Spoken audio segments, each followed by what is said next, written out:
My name is Ken Liebrecht, and I'm a physicist at Caltech, and I study crystal growth. It gets pretty involved, but basically, I'm growing crystals and observing how they grow and trying to understand the physics of that.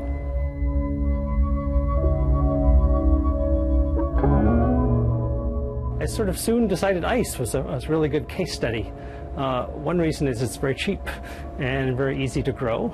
So the first thing I'm doing is the needle has a bunch of ice on it, and it's too much. So I've got this little thing in there that is hanging from a thread, and I gently tap that very fine needle to get a lot of the ice off.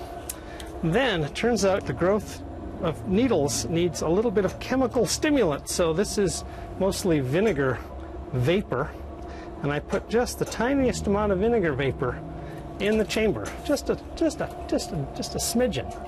Then I turn on the high voltage and I watch and wait, and so now needles are growing, these very, very thin ice needles, and that's big enough. So I open these shutters and I pull this over gently so as not to break the needles, and if it all works well, then I get a bunch of needles on the screen, which is what I have there.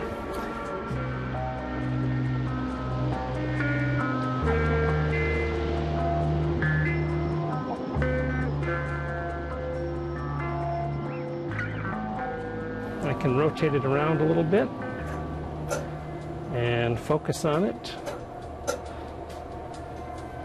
and that's a pretty good one.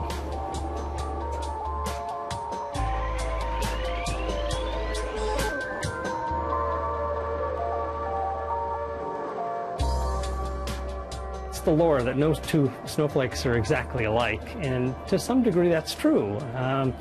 The crystals are quite complicated in shape, and so the number of possible ways to make a snowflake is very, very large, and so the odds of seeing two identical snowflakes is very rare.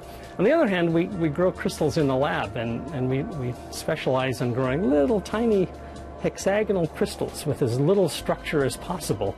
And when you grow very simple crystals like that, they all look about the same. So it kind of depends on what you mean by a snowflake.